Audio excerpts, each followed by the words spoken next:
Good morning, evening, whenever you be tuning in. And we're on the 32nd Sunday, which is November 12th, I believe, on our beautiful calendar, getting closer to Thanksgiving. And after that, it's onward to Christmas. So the reading is from Matthew chapter 25, 1 to 13. Jesus told his disciples this parable: the kingdom of heaven will be like 10 virgins who took their lamps and went out to meet the bridegroom. 5 of them were foolish, 5 were wise. Foolish ones were taking their lamps, brought no oil with them, but the wise brought flasks of oil with their lamps. Since the bridegroom was long delayed, they all became drowsy and fell asleep. At midnight there was a cry, "Behold, the bridegroom, come out to meet him." Then all those virgins got up and trimmed their lamps. The foolish ones said to the wise, "Give us some of your oil, for our lamps are going out." But the wise ones replied, "No, for there may not be enough for us and you. Go instead to the merchants and buy some for yourselves." While they went off to buy it, the bridegroom came, and those who were ready went into the wedding feast with him. Then the door was locked. Afterwards, the other virgins came and said, "Lord, Lord, open the door for us." But he said in reply, "Amen, I say to you, I do not know you. Therefore, stay awake, for you know neither the day nor the hour." A wedding was a great occasion. It's great occasions today, but even more so back in the time of Jesus. Primarily, life was rough, life was brutal, life was a struggle. And so anytime they had a chance to celebrate with festivity and joy, they made the best of it. And so when we invite perhaps our family and close friends, and sometimes you have to limit the number because it gets expensive, right?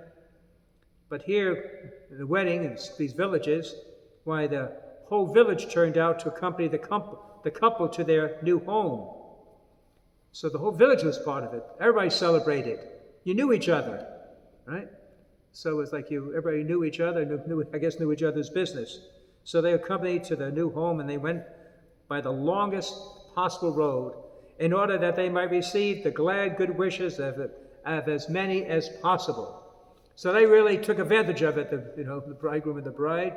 This is it. There's there once, not many opportunities to celebrate. So they took their time, went the long road, and the more the greetings they received, the better it is. And so everyone, runs the Jewish saying, from 6 to 60 will follow the marriage drum.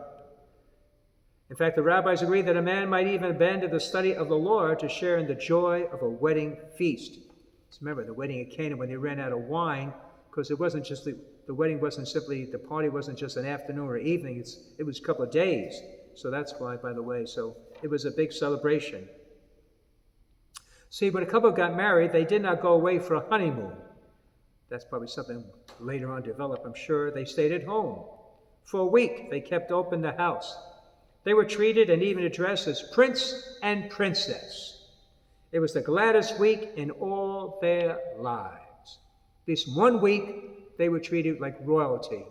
They didn't go on a honeymoon. They didn't go, people too poor. Where are they going to, go to the beach? Where would they do anyway?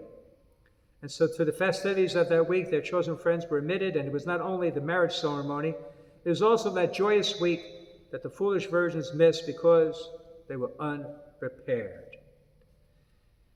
Whew. And so, going through the streets, the lamps, it's at night. There's no street lights, so you need a lamp.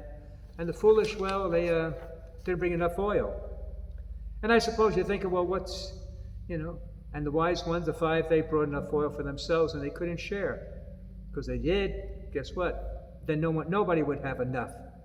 And that's why they're wise, and that's why they were foolish. But there's always part of me that says, I like to think that, all right, I'll give you some of my oil, I'll take that risk in my kindness and my charity, because I know why? Because I'm the foolish one. I would try to, not think ahead, because I don't plan ahead sometimes, and there's people who do plan ahead. Boy, I'm envious of them. But anyway, it warns us that certain things cannot be, So it warns us here in a parable that there are certain things which cannot be attained at the last minute. It is far too late for a student to be preparing when the day of the examination has come. Too late for a man to acquire a skill or a character, if he does not already possess it when some test offers its offer itself to Him. Similarly, it's easy to leave things so late that we can no longer prepare ourselves to meet with God. We fool ourselves thinking, I have time. There's time. Before you know it, there is no more time. In fact, you don't know when the Lord will call you home. So now's the time to act. Now's the time to be ready. Don't put it like, well, one of these days I'll get around to it. I have time. No. Now is the moment. Now is the time. Prepare by our lives for the coming of the Lord. Mazel tov.